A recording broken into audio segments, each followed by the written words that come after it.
What's up, family? My name is Keith, and I'm a man in long-term recovery. Very simply, what that means for me is as of October 31st, 1996, I hadn't had a need to use any alcohol or any drugs since, and for that, I'm truly grateful.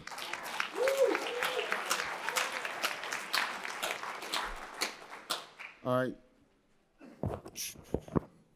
Man, we got so much stuff. Put the mask there. All right, we have a few announcements we want to get started with. Welcome to the 2021 Oxford House World Convention. As a reminder, masks must be worn indoors properly at all times. Lanyards with your badges are required to enter the sessions. Please silence your cell phones during the session. Keep your QR code on your name badges clear so they can be scanned to enter into the sessions. Only smoking and vaping in the designated areas. Do not smoke near the doors, please. Don't forget to rate the sessions on your convention app. The AA meetings have been moved to National Harbor 3. The NA meeting has been moved to National Harbor 10. And those are your announcements. You're welcome.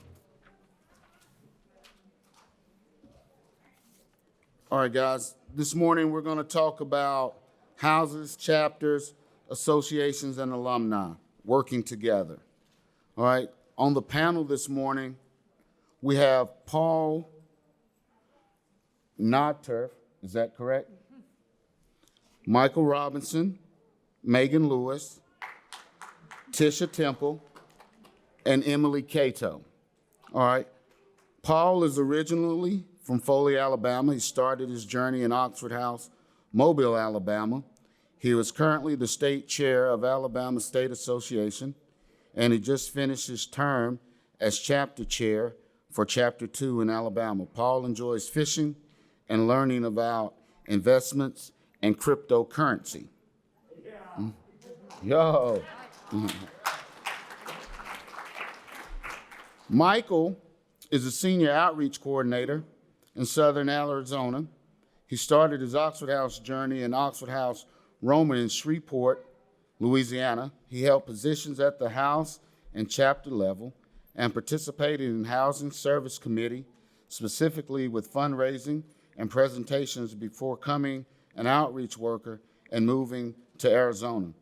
Before becoming an outreach worker, he was an executive chef at a casino and resort. Megan Lewis is the outreach worker in Baton Rouge, Louisiana. She started her journey at Oxford House Gumbo in Mandeville, Louisiana. She focused her service work as a reminder in chapter state association level before becoming an outreach worker. She has assisted with the Shreveport area and was a big part of that area's success. Originally from Mississippi and the mother of 3. Welcome.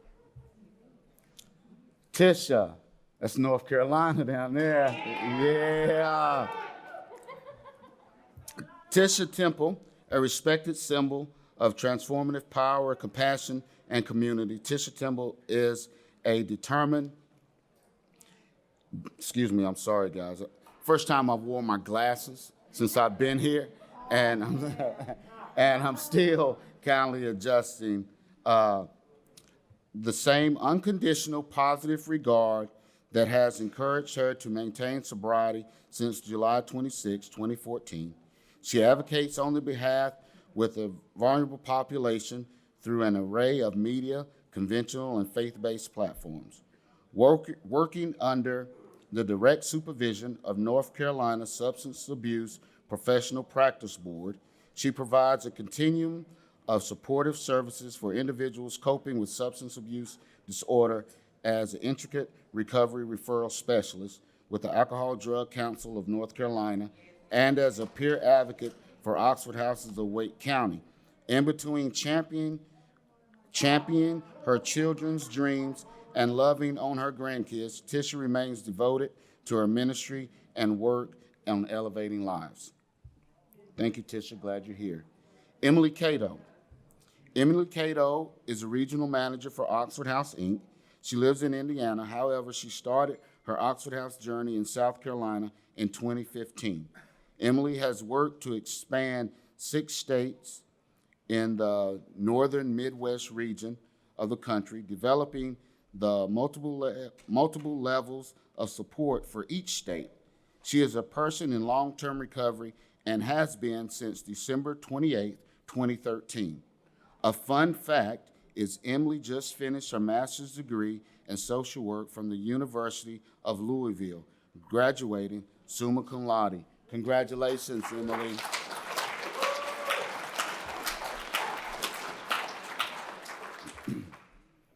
This morning, first up is going to be Paul, not her.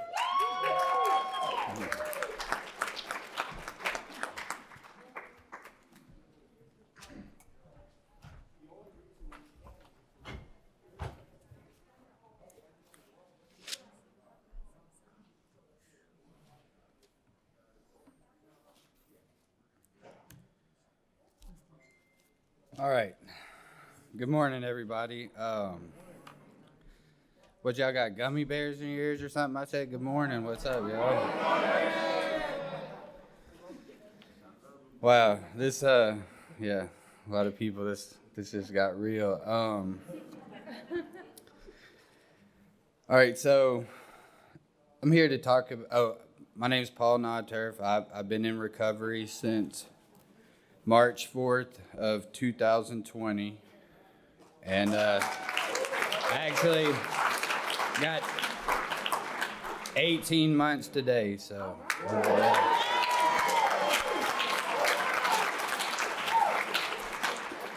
So I'm here to talk about, working together on a house level. It's one of the most important things, and it's a really valuable aspect of Oxford House. You know, if there's one thing that every Oxford House has in common, we use the democratic process in all of our houses. And the democratic process isn't always the easiest thing to do. So, but if it's done right, it can be a great tool for growth. When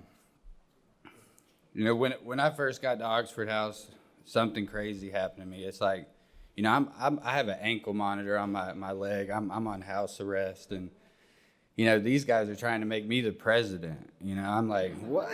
You know what I'm saying? Looking back now, it's like the president position.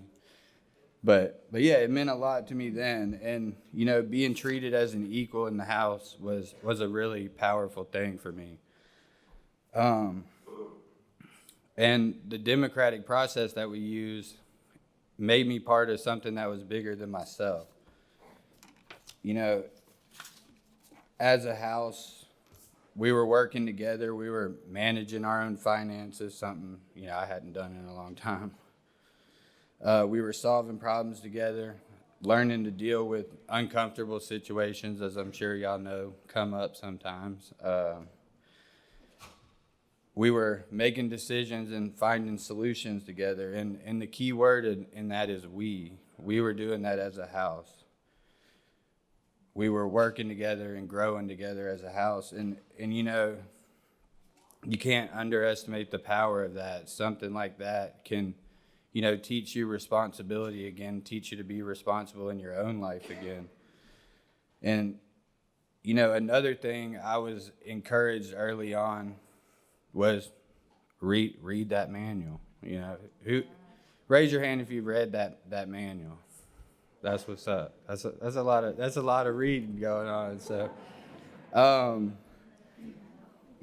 for me, it helped me paint a better picture of how we were really supposed to do things at Oxford House, and I think that's important to encourage new people coming in to read that. To understand the democratic process, understand the way we do things at Oxford House. And,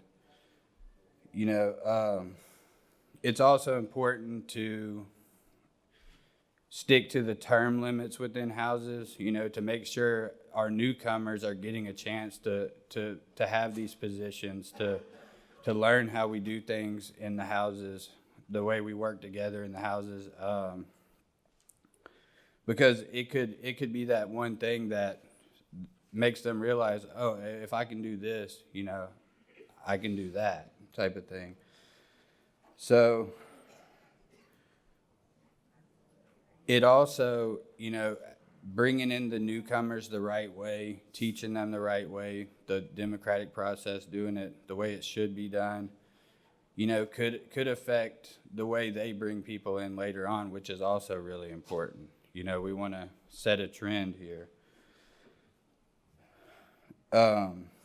Another thing, all of our houses are democratically ran, self-supporting. That means, we kind of want to stand on our own. We want chapter to be there to help us, but not come in and try to boss us around. Right? Am I right on that? So that's also very important. And the last thing I want to touch on is Zoom meetings.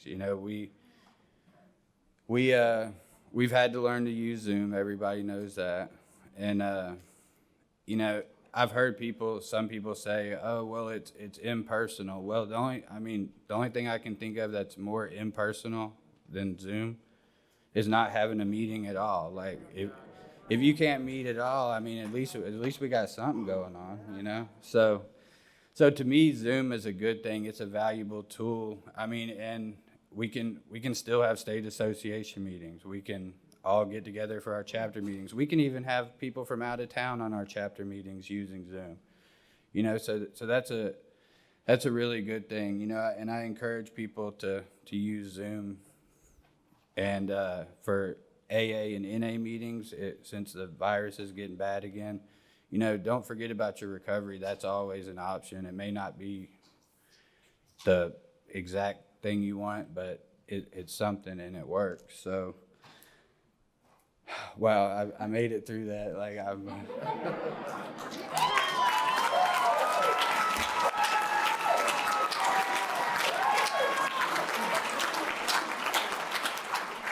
I still feel like Ricky Bobby up here, like I don't know what to do with my hands or something, but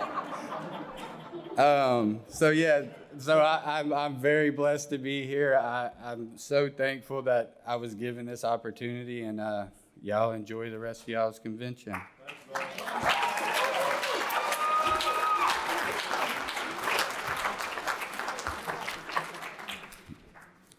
Thanks so much, Paul. Next, we're going to have Michael Robinson.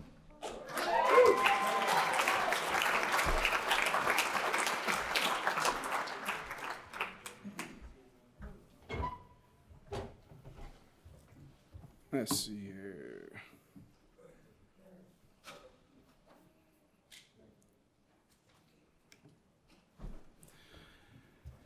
Y'all gonna have to bear with me. AZ went a little too hard yesterday and my voice is showing it. So with that being said, my name is Michael Robinson. I'm a man in long-term recovery. What that means for me is I have not had a reason to pick up a drink or a drug since January 20th of 2019.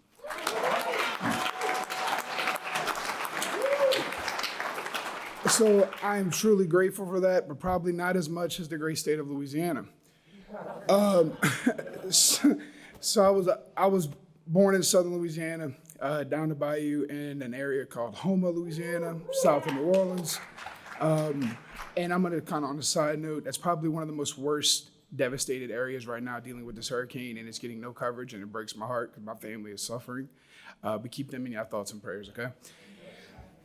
So I've been asked to talk about chapters. So the first point that I want to talk to, one of the biggest challenges we face with chapters is fostering democracy in chapters with empowerment, not enforcement. And because of the way we do things in Oxford House, we share our experience, strength, and hope. That's how we do things. There's no better way to convey that message than to maybe give you a little story about what empowerment means to me and how I got involved. So I battled addiction and in and out of prison for about 24 years of my life. I wanted to get away from South Louisiana. We didn't have Oxford houses in Houma at the time. We got 2 there now, which is awesome. Good job, Louisiana. But I found myself in Shreveport, Louisiana.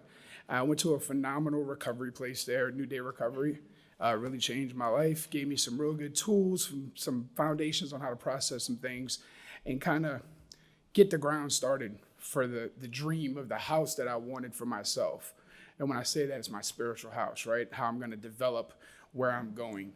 And so I hit my rock bottom. And I'm sure all of you know when you hit your rock bottom, there's no better place to have something to stand on and to build from. So I used those tools to kind of scrape away some of that muck and build me something flat. And I put myself straight into a 12-step program, the one I choose, which is AA. And I started making all my contacts and being of service and doing these things. And I'm like putting all these pieces of rebar in this hole. And I'm just like piling it up with all this stuff. And I'm getting ready to put my foundation. But I'm feeling kind of lost. And I'm living in an Oxford house.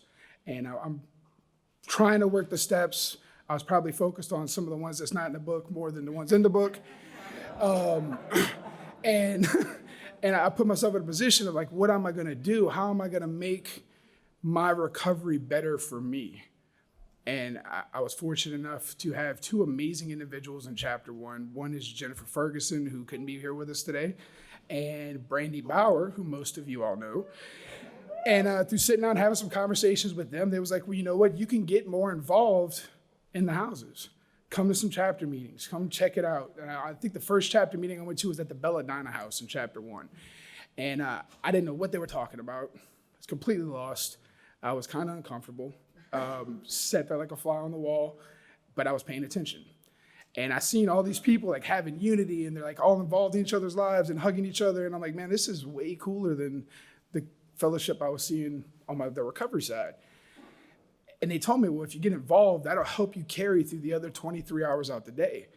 That one meeting I hit during the day, that's 1 hour. That leaves me a whole lot of time to spend with me, which is not the best track record. So now I have something to kind of focus my energy to. So that's what I did, and I jumped headfirst into that, and I started trying to assist in any way I could, and at the time, all the chapter positions were taken up, but I wanted to try to help, so I would always be the first guy raising my hand up. And then Megan moved out there, and she could attest, what can you do? What can I do to help? She became our outreach worker in that area, and that was a phenomenal experience working with her, too. She got me super involved. But I say all that to say this. The conversations empowered me and gave me a purpose in my recovery and in my Oxford house and the community to actually start putting some concrete on all that rebar and start stacking up that building. And I kept still doing my program of recovery, and I kept still sticking more pieces of rebar in there and stacking them bricks up. And I know that there's gonna be a lot of trials and tribulations through my personal recovery. I'm gonna see a lot of bad hurricanes, a lot of bad tornadoes, a lot of bad weather, a lot of ups and downs. But as long as I keep adding to that foundation, I should have a pretty nice looking house at the end of my days. But I couldn't have done none of that or even know where to start that process had I not been being involved in Oxford House, because that cured my other 23 hours out the day. I was empowered through the conversations, through those people, through that unity, through that act of service to make me want to get more involved and replicate exactly what it is we do. So that's my story about empowerment. So next is we were talking about how chapters should treat the houses equally, which they definitely should do. Like, how many people here are just house officer positions? Okay. How many people here have a chapter officer position? Nice. How many people here have a state association level position? And how many of us in here are alumni and are giving it back on an everyday basis? So each and every one of you, you are the ones that talk to the newcomer. You are the ones that help this system work, that we hold each other accountable. You know, and it all starts out of the best thing, the best place to get any information to pass on, any experience we can share comes out of that manual. Like, if you read that manual, all of your problems, if you know those traditions and you can work those traditions to correlate that information to whatever problem you or your house is feeling at that time, you will find the solution to your answer. As an outreach worker, I tend to mostly tell people when they ask me a question, what's it say in the manual? I can give you the answer all day long, but what good is that for you? What good is that doing? And I encourage members in the house to have that same reaction to the new members that are in the house when they're asking, well, how do I bring this up? What am I going to talk about? What's my argument toward what I'm feeling? Look in the manual. You know, one of the things we do in Arizona is we put on the passwords on the Wi-Fi, read the OH manual. You'd be surprised how many people go open the manual and start looking for the password. But they're gonna flip through all them pages and eventually they start reading it. And I mean, there's no better way to do that, right? I mean, if you present the information to somebody, the best way to get them to look at it is to actually look at it. So it works. It works. Absolutely. But when you're working in a chapter and you have a position in a chapter and you're being of service, you are there to do that. You're not there for a popularity contest. You're not there to pad your resume for your boyfriend or girlfriend that you want or none of that kind of stuff. You're there to be of service. You're there to share your experience, strength, and hope. You're there to share the Oxford House manual, not your personal opinions, not how your house used its autonomy to make those decisions, but what that manual says. As a chapter officer, that is your responsibility, is to utilize that information so that information gets passed on. So next I want to talk about rural development. How many of y'all are from a house in an area where they do not have a chapter currently? Anybody? Anybody in here from any of those areas? So one or two people? Two people. Rural development is very hard. For this model to work the way it does and replicate, typically you need houses in an area to support each other. Like that's what you need. It's very hard to set the culture of an Oxford House in an area where they don't have anyone to show them what that culture is. That's a very difficult thing to do. So it's super important as a chapter that if you have a house that's 100 miles out and there's nobody there to support them, that y'all are there. Y'all are there on those weekly business meetings, taking those new members through those positions so they know how to do them the correct way. Like rural expansion happens in a lot of areas and they struggle if chapters, for one, maybe they're not aware that the houses are there, or maybe because of misguided service work, they don't have the time or opportunity to go there and time or opportunity to go and assist. And they really need y'all. Those brothers and sisters that we have in those areas need to have the same experience we have coming from like cities and places where they have interchapter and there's all these things going on. They need that support. So it's super important that as y'all's areas develop that y'all go be of service or go help those people out too. So they can grow their Oxford House community and have a chance at starting a chapter one day in those same locations. So next we'll talk about training and housing services, which is my favorite thing to do. I love fundraising. I like getting money before I found recovery, and I like getting money after finding recovery. And I typically try to utilize some of those same skills, but in a good manner. It's a fun thing to do. Doing presentations, it's super important. Making sure that the networking that's being done for your local recovery community is done in the proper way. You know, a lot of people can go into a treatment center and give a presentation about Oxford House who's been in Oxford House. It doesn't matter if you've been in here for 18 months, 5 years, 1 day, like going there and sharing at a presentation and telling someone, hey, look, like I was super intimidated walking in that house. I come walking here, got all this nice stuff, nicer than anything I've ever seen before. And people telling me, welcome home, hi family, how you doing? Let's go to a meeting. That could be really overwhelming. But the impact that makes on that individual and what they feel in that first couple of days is what should be shared at the presentations. Because like that's where the desperation and the hope is. Like I know when I was in treatment, like I was super scared to leave. I was 6.5 hours away from home. I had a backpack of clothes and a guitar. Had no idea where I was gonna go, no job, no money, no nothing. And I found my way into a group of really good guys at that house. There's some really good guys at Oxford House Roma. They really changed my life. And my first opportunity doing a presentation and working with the Housing Services Committee, like got me hooked. That like really got me hooked. You know, it was really cool to sit in a room with like 60 people, all from like chapter 1 and chapter 3, chapter 2. Yeah, chapter 1, chapter 2. Been a while since the ministry report. I don't remember if chapter. I was in chapter 1. We had the other chapter there too, and we had our housing services, and we did a lot of things really good for that state. But we did attended a lot of trainings during those housing services meetings. Jeremy Weatherspoon would come do his MAT training, his Narcan training. We did a lot of house officer trainings, chapter officer trainings. It's super important to stay plugged in and do those in a repetitious manner every couple of months, so the people that they get that cycle out, whether their own choice or because they forced themselves out the house, there's gonna be new people that's gonna come in and they need that opportunity to have the information to hand on, to carry down.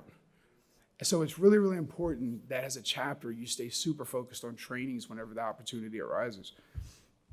So during the pandemic, many meetings had to be controlled via Zoom. That was one of the most difficult things I think I've experienced as being in Arizona. We actually started a chapter in Flagstaff in October of last year, and we didn't even have an in-person meeting until May of this year, June of this year, something like that. It was quite a while. It was like months went, but there was like the first 4 or 5 chapter meetings we had was all via Zoom. That's super difficult to try to like train brand new chapter officers and help houses navigate their way through a chapter meeting and they've never met in person. You know, like Zoom is a very difficult thing to do. It can make things possible, and it did help out. But keeping unity throughout that time was a very, am I running out of time? My bad. I'm long-winded. I can talk. Even though my voice is cracking, I can talk. But anyway, yeah, Zoom sucks.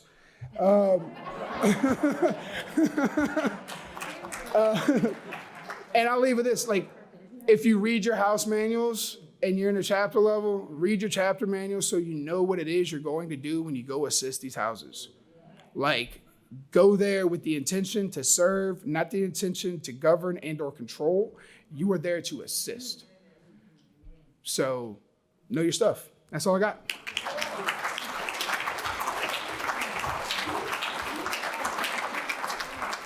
Thank you, Michael. Next, we're going to have Megan Lewis from Mandeville, Louisiana.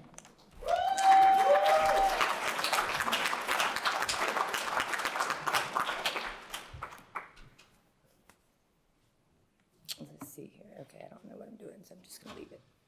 Hey guys, I'm Megan. I am a person in long-term recovery, and what that means for me is I haven't found it necessary to drink or use since May the 2nd, 2017.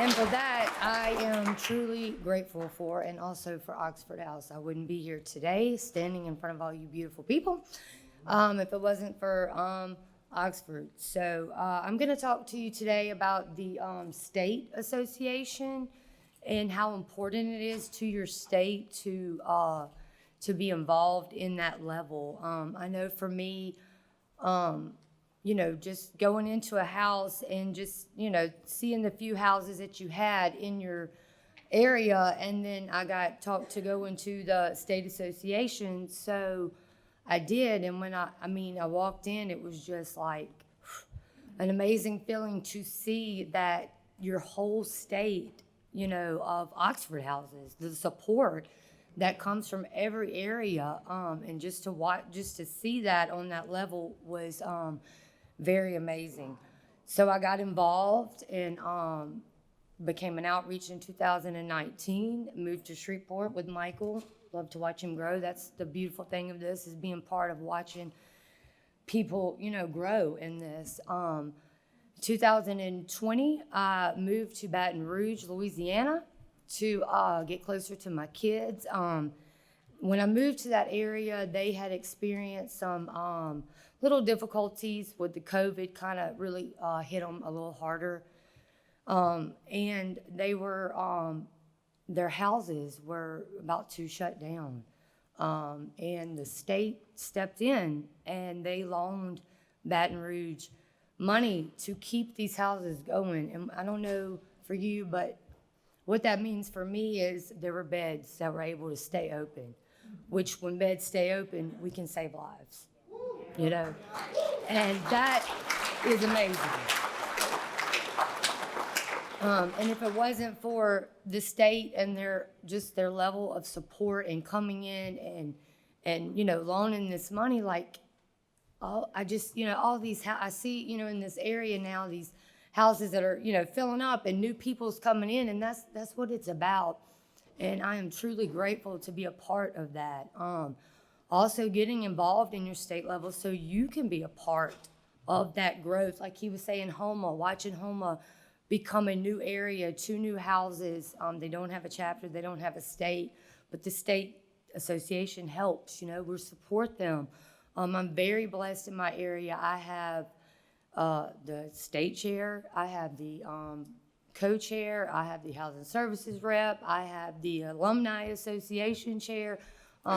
So it is really awesome to see the involvement and watch Baton Rouge come back because of the state association. And they also opened 2 new houses in the midst of that. So that was new beds that they were able to fill, and it's just a beautiful thing. And I just got a little nervous on that. So I encourage you if you are not involved, get involved in your chapter, get involved in your state, and get involved in your houses. The houses is what makes all of this happen. So the more houses we have, the more we can expand, right? We can save lives and we can watch it grow. And to be a part of that is just amazing. To come in and, have nothing and then be able to give it back and watch the newcomer come in and get their life together, get their kids together, is just beautiful. And so I encourage y'all to go back, to get involved, step up, step up. It's uncomfortable. It's very uncomfortable to be up here, but this is part of it, right? If you're not growing, you're not doing something for your recovery. So remember that. So I think that's all I have. So thank you.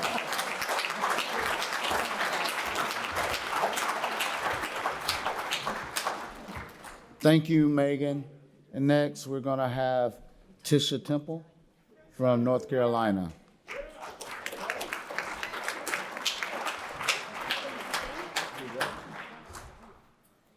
Good morning, family. How we doing? Good morning.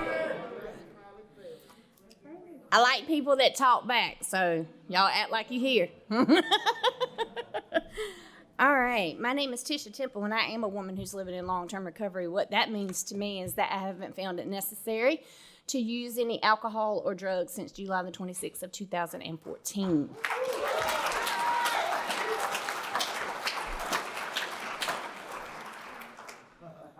What better picture to represent alumni than Brandy and Paul? This is what it's all about. She's so excited about what she got in Oxford House that she wants to share it with everybody. And that has been a picture for me in my own recovery, truly watching conventions full of people around the world sharing what's been shared with them. Oxford House saved my life. A decade of using and running and living homeless and addicted and just completely not knowing who I was as a person, brought me to Oxford House broken 3 times in prison, jail more times than I can count, and a bag full of papers that said what my name was, leaving from another institution. And I decided that I wasn't going to go back to where I was born and raised and where my children lived. It just wasn't an option for me at the time. I needed some time to just be still and learn who I was. Coming out of prison, a reentry worker named Curtis Taylor provided a way for me to be able to have a phone call with my case manager in Oxford House North Hills, who was willing to listen to me say what I wanted to do different. So I went into that house with just me and some hope that had been shared with me while I was in treatment. So reentry is special to my heart. It's why I was able to get better.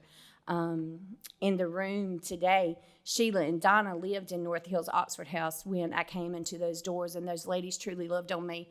I did not know how to love myself. I was homeless, so taking a bath, eating at a certain time, getting up, going to work, all of those things were foreign. And they loved me exactly where I was and accepted me as I was, and they pulled me right on board. I was the perfect person to say, get in the car, we're going to a chapter meeting. Come on, Tisha, we're going to the meeting, because this little girl was scared of the bus. I was raised in Henderson, North Carolina, a little bitty town that does not have a bus. And I went to Wake County, the capital of North Carolina, and it was just filled with a whole lot of recovery. There were meetings on, and there are meetings on every corner. There's churches everywhere. There's always something going on in recovery. And Sheila and Donna, they showed up for everything. And they took everyone else that came into the house along with them. It wasn't options for showing up for those things. It was what we did. But I know now that having those things instilled in me in early recovery is one of the reasons why I am a productive member of society today, why I am the mother that I am to my children, and why I'm able to give back to Oxford House.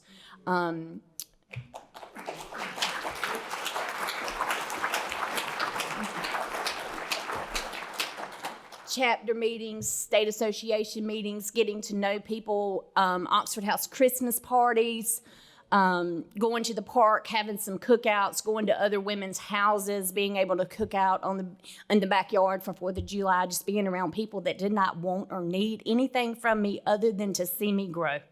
And it's just absolutely beautiful. With that being said, I probably need to look at a piece of paper because Keith already knows he'll have to tell me to stop talking. So, I want to say moving forward so that I can talk about alumni and the way that we're able to work together with the other levels in Oxford House. Family. Lynn Williams was a woman who was living in another Oxford House and working out in the recovery community when I was living in North Hills. And she came in and brought women from another part of the recovery community in with us to have a cookout one day. And I was like, I want to be like Lynn Williams when I grow up. And, because it is so good to see women and hear their stories and their hope and just say, these things are possible for the people that are around me. These are the people that I need to get inside of their pockets. I do need to say, let me hang out with you. Let me see what it is that you're doing. So when I say that these women are family to me, I think it is just important to me this weekend that I share how grateful I am to be at a convention this weekend. Last Tuesday, I lost my mother. And recovery gave me the opportunity to be able to have a real relationship with my mother. She was able to see me get clean and sober. She was able to see me be a mother to my children, and I was able to be there with her when she passed on to her heavenly home. And I just want to say thank you to Lynn and Sheila and Donna and my family with Oxford House because I did have some people reach out and say, are you still going to the convention? I need this. I need to be surrounded by my Oxford House family. Lynn, she's my everyday mentor. She was able to just step right in when I didn't know the things to say or the way to feel, or when I was just crying randomly or happy, because we have all kinds of emotions. We get sober, we get to feel things. And so even though they live in a different part of North Carolina, when I went to my family's home to receive friends and family to celebrate my mom's life, these women showed up, and it just does not get any better than that. Donna and Sheila were able to sit with my mother when I got married 2 years ago, and that is what my family inside of Oxford House meant to me. When I say that those women loved on me, that is what they did. That's what I want to encourage you today, so that's where I'm going with all of this. I want to encourage you that if you're in the room today and you are holding a house position, if you're holding a chapter position, if you're holding a state association position, and when it's your time to come out of that house, I want you to hold on so tight to Oxford House. I want it to be your family. I want you men and women to build relationships that are going to be long lasting. Leaving Oxford House isn't where it ends, y'all. It's where it begins, you know?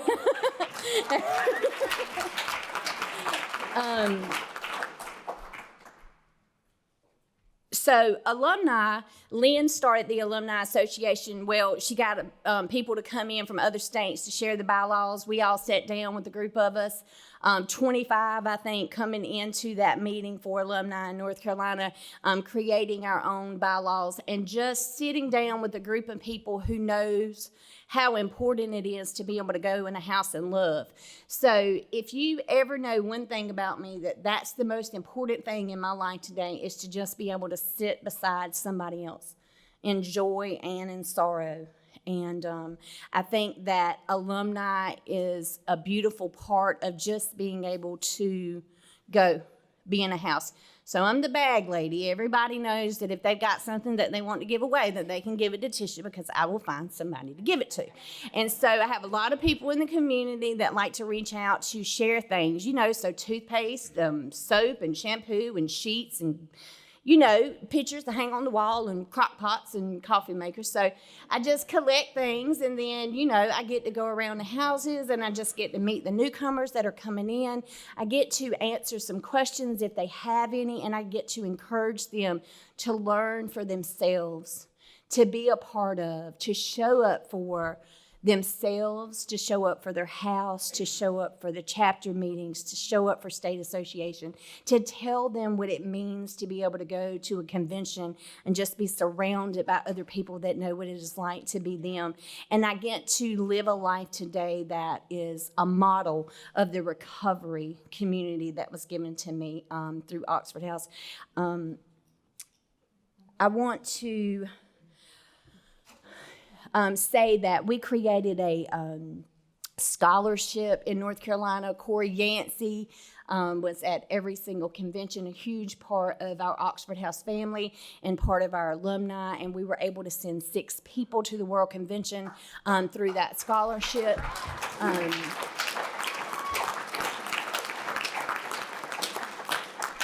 We want the newcomer to be here. I can remember going into meetings, coming out of prison, and thinking, it's so cool that he got 10 years in recovery. Hi, my name's Tisha. But when I heard scared to death, do y'all hear me? And I am not really scared of anything. I was homeless for 10 years, got sober and got scared in a meeting full of people that was not committing crimes. And I was like, oh my God. Okay, so what I mean by that, it's beautiful when we see people living in long-term recovery, but I needed to sit beside the person who had a week sober. Like, please tell me how you did that. And that's what, do y'all hear what I'm saying? Like, that's what the newcomer needs. In the women's pre-conference, they do a recovery countdown backwards. Sit down if you got 20 years. Sit down if you got 10. Sit down if you got 5. We're celebrating it. Sit down if you got 3. Sit down if you got 1. And then they start counting backwards. Y'all, somebody was at this convention that had 21 days of recovery. My heart.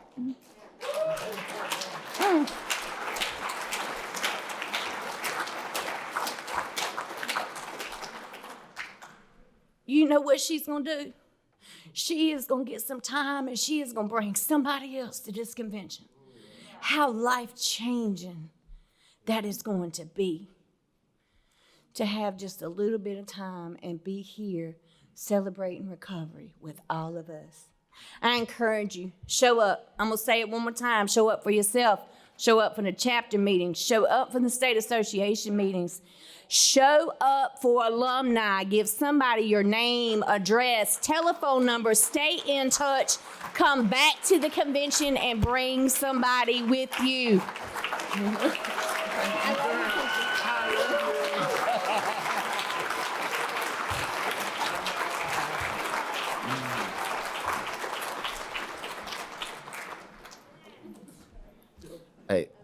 That's my peeps. North Carolina. Look, I gotta hey, keep my mask. I'm sorry. All right, guys. Wrapping things up here is going to be Emily Cato, Regional Manager from Indiana, and then we will open it up for any questions for the panel. Thanks.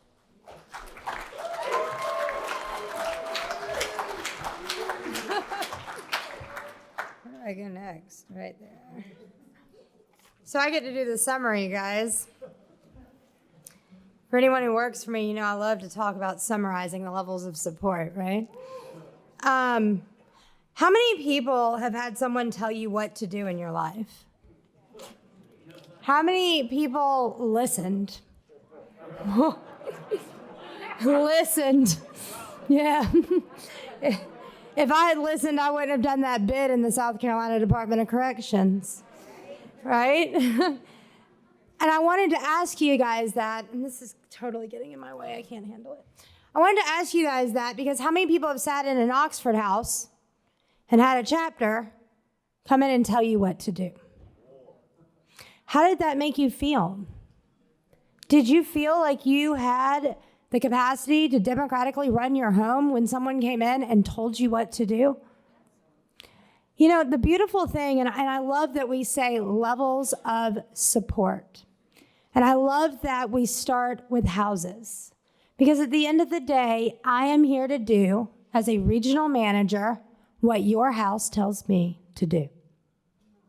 That is my job.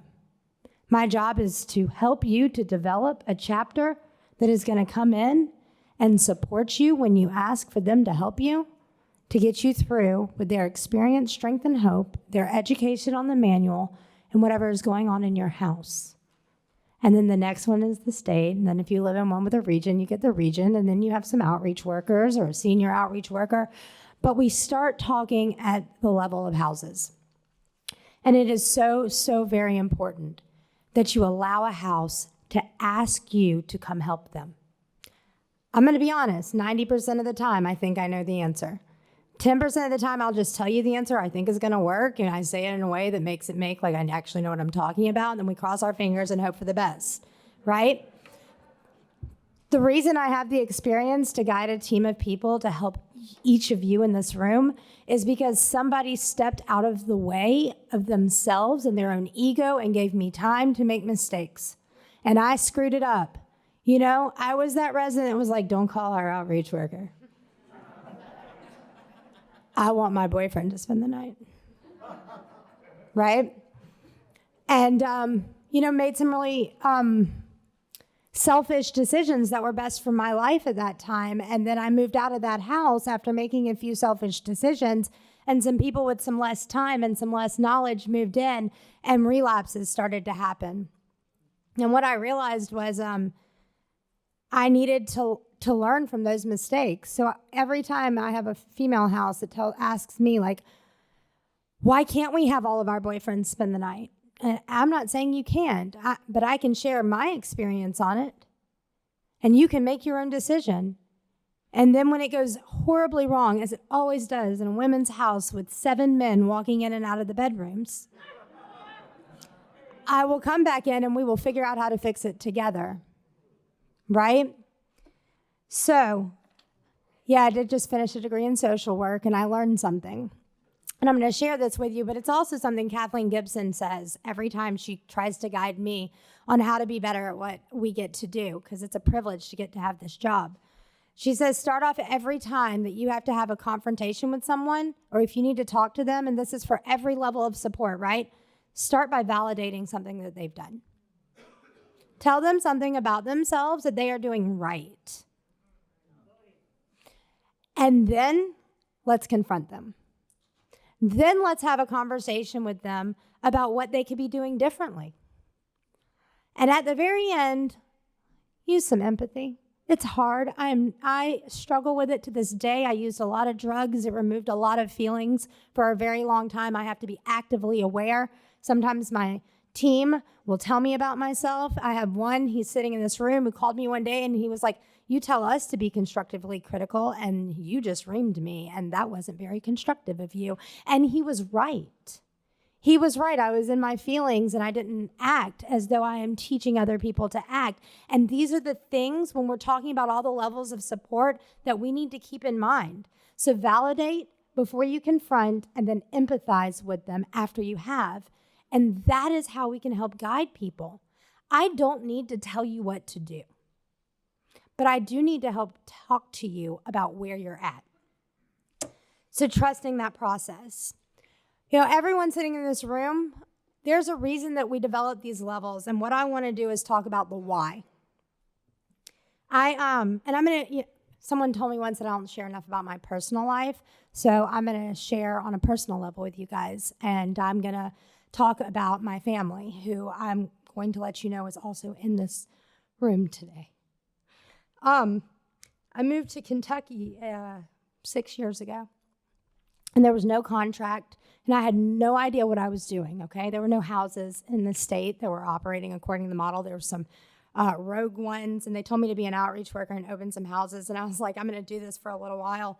I had no idea what chapter was. I'd been to one chapter meeting, and I'd never been to a state association meeting.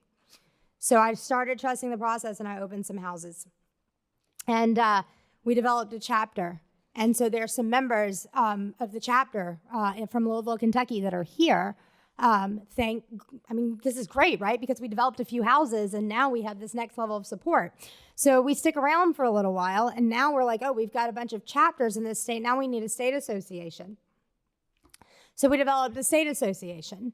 And then we started having people move out. I'm an active alumni. My husband is an alumni. There's some great alumni here from the region that I oversee sitting in front of me right now. And we formed an alumni association. And we decided we wanted to be able to provide these active levels of support. And I kept doing it because I knew I wanted to help people. But what I never really knew is who I was going to get to help. What the hard work that I was putting into it was going to do one day. So how many people in this room have a family member in active addiction?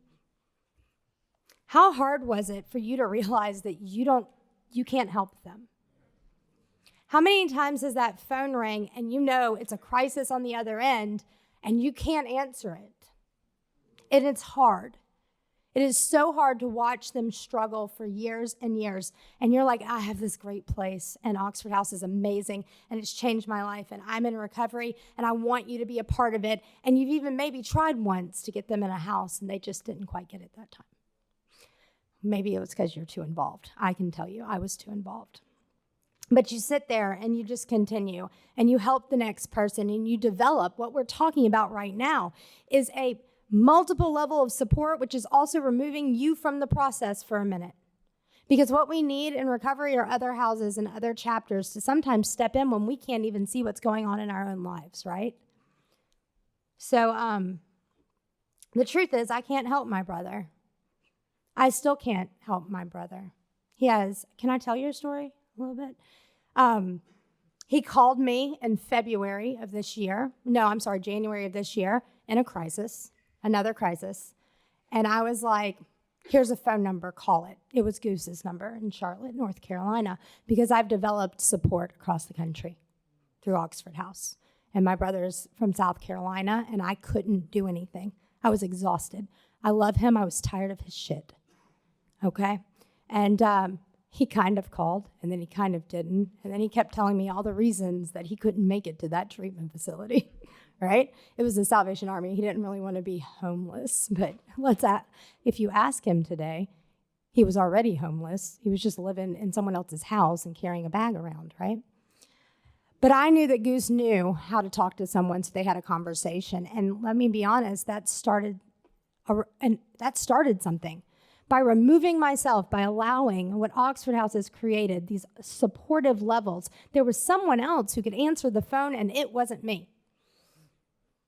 I can help your family, but I cannot help my own. I am too emotionally involved in that, right? Because I'm going to save him from himself before I lose him because he's my brother.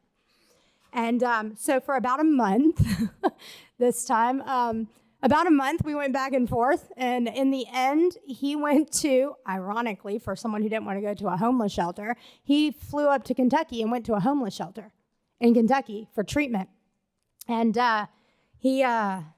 He was in treatment, and he started their intensive outpatient program. And then he was like, I'm going to move into an Oxford house. And I was like, whoa, I'm way too involved in Oxford house. So what do? Well, we give them the phone number for the person that they need to call, and we back out of their lives. Guys, the reason that I was able to do that today is because I know the support in this of Oxford House is going to do for him what I cannot. Right? They are going to be the family that he needs, the family that you were for me, and one day I'm going to get to share that with him. Right? So if y'all would like to know, my little brother is sitting in this room right now.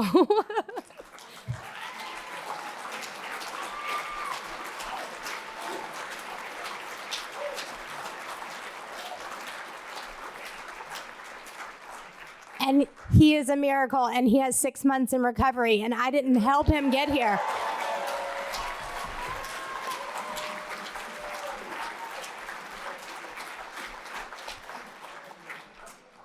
And I am not an emotional person, but I have tears in my eyes because I am so honored to share this experience with someone that means that much to me. And if you are struggling, if you want to talk to someone who's going through it, this is your family. This is your support. These are the people who are going to get your family through whatever it is that they're going through when you can't. So if this is not something that is going on in your area, if people are telling you what to do and not helping you through it, talk to them and be that change. And if you have a family member that's going through it and you want someone to talk to that's been there, I will give out my cell phone number to anyone in this room who needs it, and I will be support for you and your family as well. And I hope that by sharing my personal story, you can now see the importance, the why, and why we build these levels of support to impact the next person for years to come. Thank you, guys.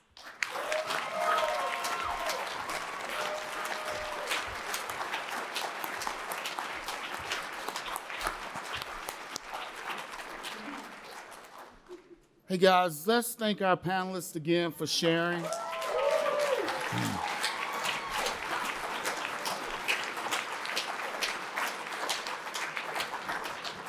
Guys, we're gonna open it up a few minutes for questions, but before we start, I just wanna say a couple of words. And I was listening to all the panelists and everything that is said, and you guys have been here for a minute, and you know this is a peer-driven program, but I just want to reiterate.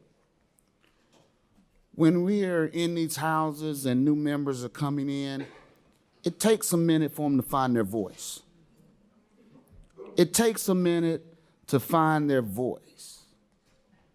You know, so please, we have to practice some patience and some tolerance. You know, somebody was there for us when we came in. Somebody took a little extra time when we came in. So please, guys, and you know, if I make it to October the 31st, I'll celebrate 25 years in this journey.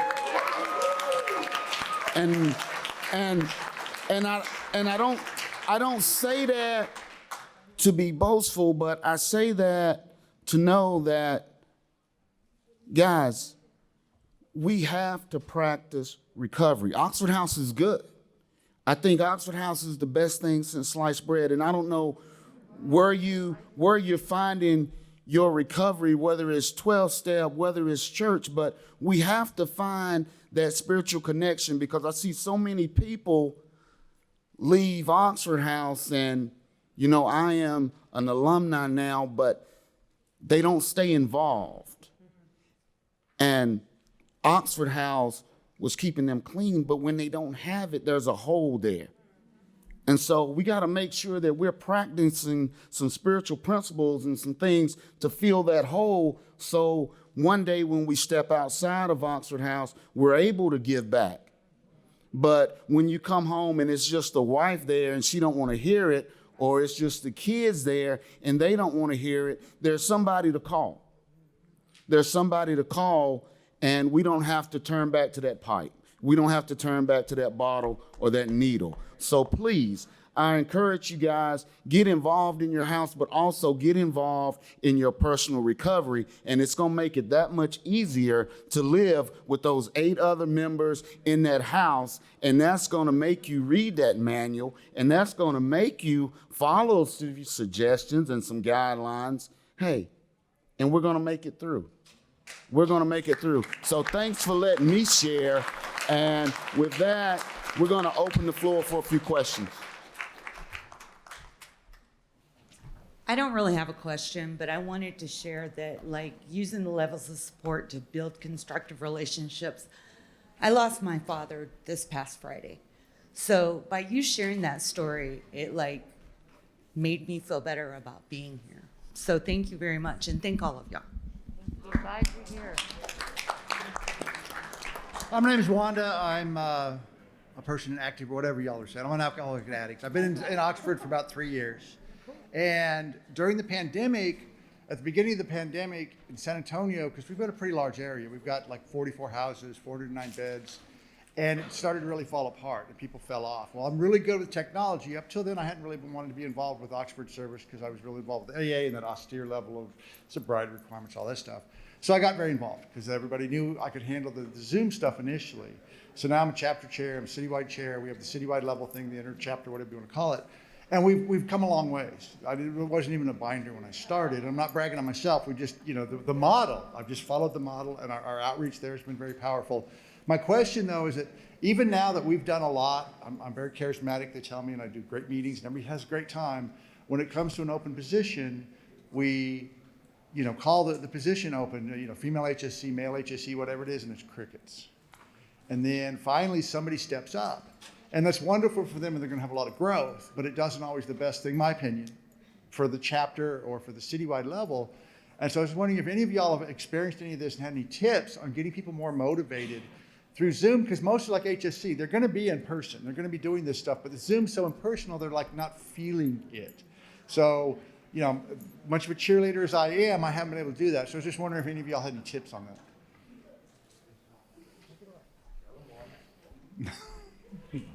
Yeah, bro, this is working. All right, cool. So from my experience with the Zoom and getting people involved and trying to get people active and stuff, I try to use a technique called motivational interviewing, where you can kind of gauge where somebody's strong suit is, if they're like good with numbers, if they seem to be like an organized individual, and just like have like some real conversations on where their skill set is, on where their strength is. But like on a friendly and personal level, and like try to kind of get to know them to where they're more engaged in your conversation by seeing the things you're doing. And like, so it makes that transition to kind of like ask them to be of service, or kind of like them seeing, like, well, where can I step in at? Like, I'm really good with numbers. Like, do I need a treasurer? And so it's really just kind of seeing where people are at. From my experience, that's what's kind of worked best for me. Occasionally you'll have times where you have like some chapter officers or house officers or state officers are having to step up to like make up the gap because there hasn't been a whole lot of people wanting to get involved. But as soon as you see that spark in somebody, like they're wanting to go with you to these meetings, those kind of things, just kind of cultivate that relationship. And eventually you'll find that they're really eager to just be a part of. So, and it'll take some training, and I love it when it's somebody who's got, a week in a house and they're at their first chapter meeting. They're like, yeah, I'll be HSC chair. Like, they have no idea what they're in for. But I'm going to spend a bunch of hours with you so you do. And just having that kind of vibe and mentality with it, it'll carry a long way. Okay, So, thank you. Okay. I got some good stuff. Hi there, my name is Relia, I'm an addict. And I'm also from California, Chapter 1. I have many questions, but I'll just ask one of the most important ones I care most about is, how do I know if the state is involved in our community? Because I come from a chapter with 3 houses. One is at risk of being shut down. And so I just don't know where to look for the resources and where to find alumni. I don't know where to find state involvement.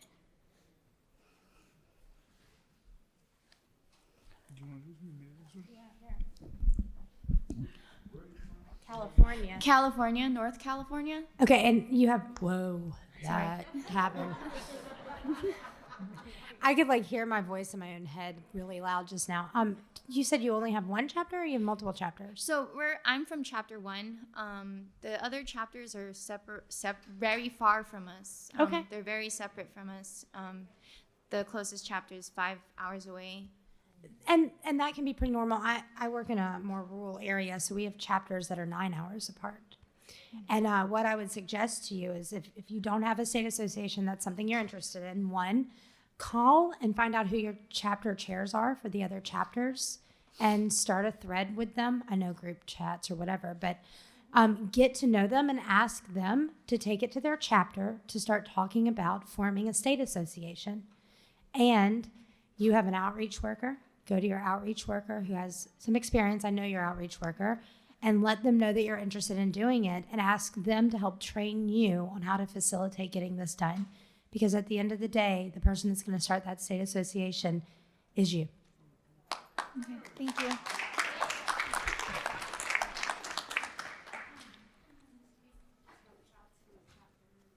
Whichever ones. But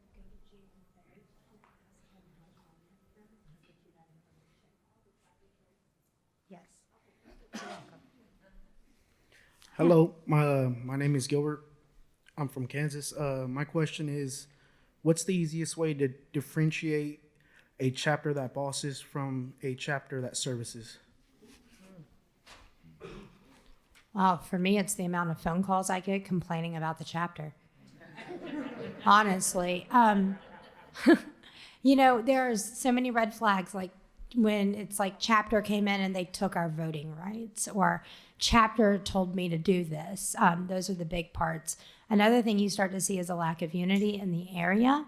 And then you start to see a lack of involvement in the chapter because we're starting to run with force and not empowerment.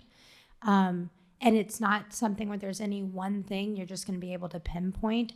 It's going to be a lethargy, like over the course of time. And then eventually you'll find, like the Kathleen Gibsons who finally step up and say something about what's going on in their area. There's going to be someone who gets sick and tired of it, and they're going to reach out. So that's my experience. I don't know about any of you guys, but y'all can take mine. So you said you're from Kansas, right? Kansas City, yes. Kansas City. Yeah, I have a state association there. Maybe reach out to the chapter services chair of your state association and have them come sit down on some of the chapter meetings so you can maybe kind of help gauge some of the things that can maybe be addressed or on ways to where you can improve so members and people being of service don't have to feel that way. That's one way if that's specifically going on in your chapter. But like Emily was just saying, like really unity and involvement is a really easy way to gauge on whether or not a chapter's running the way it should be compared to the way people are telling you to do it. That's like the easiest way to do. But reach out to your state association. You probably get some good help for that. So the reason I asked is because I'm the chair for my chapter and I'm just trying to keep it from happening. Gotcha. Thank you, guys. Yeah, go ahead.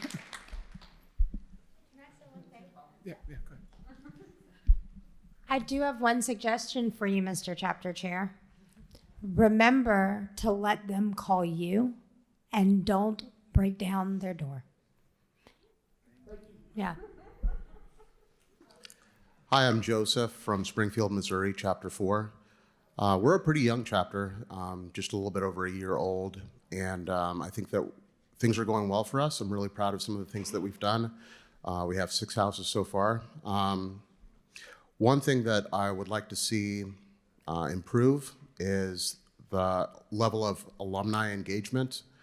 I think that in a lot of cases, people have built like personal relationships with people that they've come to know in Oxford House, and there's a little bit of that, but there's very little alumni engagement, just maybe a handful.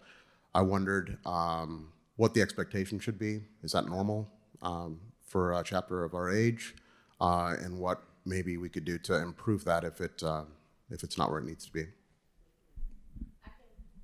I'm trying to. I was trying to take the thing off. So I'll reiterate what I said before too. Even at the bottom of your papers where you're keeping up with how much money people are paying in the houses, right? It's saying when people come out of your house, you're staying organized. And so you as a house can let someone know that someone's moved out, and when they're in good standing, connect Alumni Association to them. So then that's building alumni, because alumni are existing, but there's not a lot of people, like Keith was saying, back into alumni. So when I feel welcomed in, like Emily was saying, don't call them, let them call you. So people call us. You know, I love people. I love people because people love me.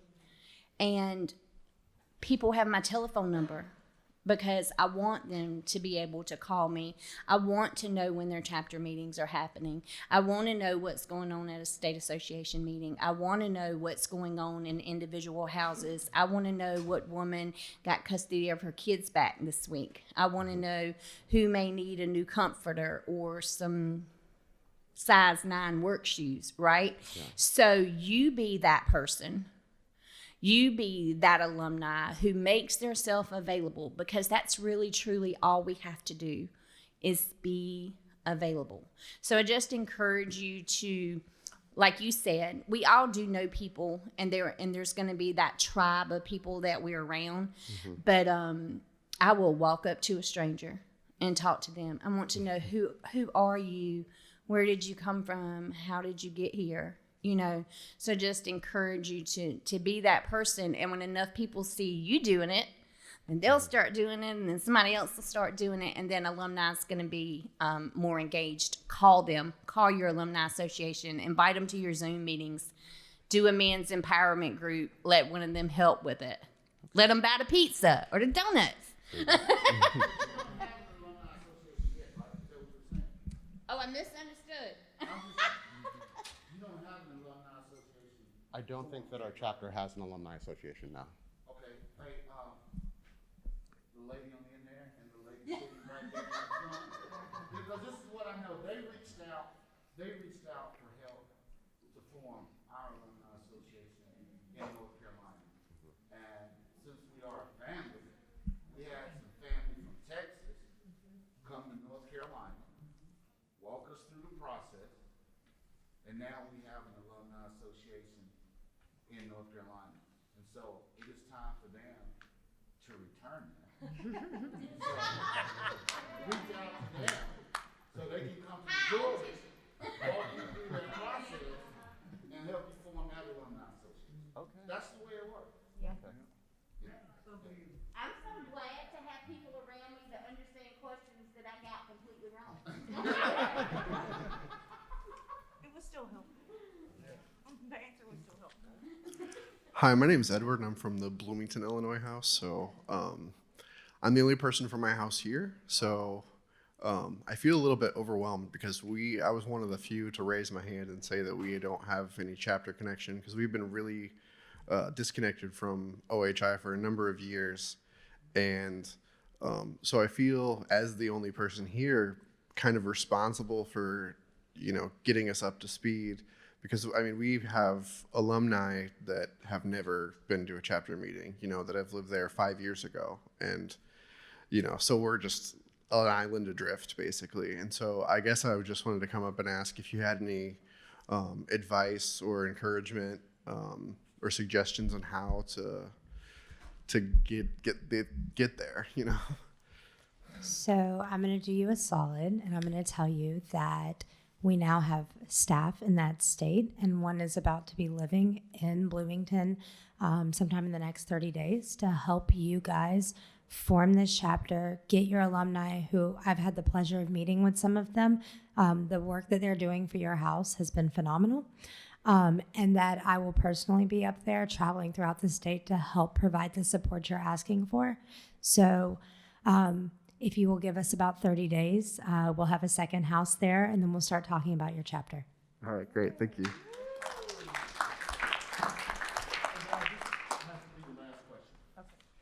My name is Dylan Sweet. I am from Bloomington, Indiana. So I am also the Indiana State Reentry Coordinator. And on top of that, I work in treatment.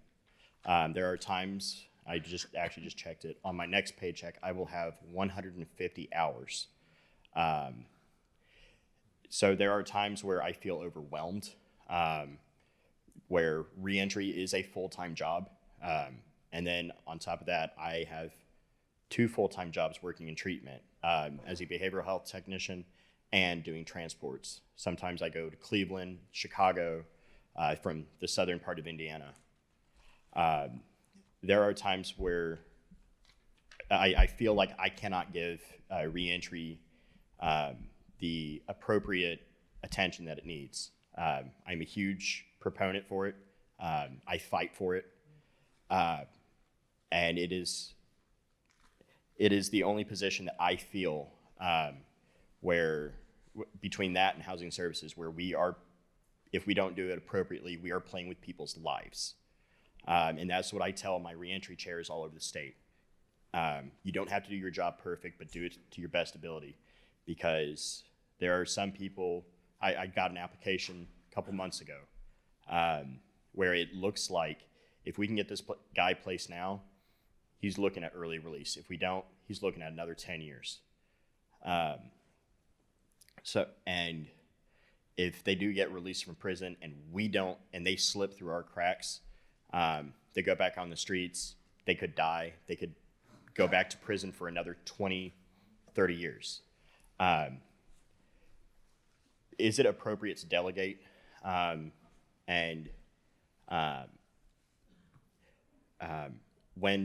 When is it appropriate to ask for help? So I'm uniquely qualified for this one. I've spent the majority of my life in and out of jails and prisons. Recently, I just come off of parole for the first time in my life. I've been on paper since I was 12 years old. So with that being said, reentry is super close to my heart too. So I know what that looks like when you have somebody who's going to slip through the cracks. Like one more person in the system, getting lost in the system. That's a repetitive just animal that people can't ever break out of. The other thing I really love about everything you just said is you kind of answered your question within your question, right? Build a team. Use those people that you're helping through reentry, the ones that you're assisting to get into the houses that are becoming a success story and operating out of the model and are falling in love with Oxford House. Utilize those individuals for them to give back into that reentry program that you're doing in your state. Like usher them in with you, take them with you to walk that journey with you, and delegate that information to them and have them assist with you with that as much as possible. Things can be very overwhelming, especially when you're being of service. I know that firsthand. She used to run me ragged. She really did. But you have to delegate, build a team, man. Yeah, you got this.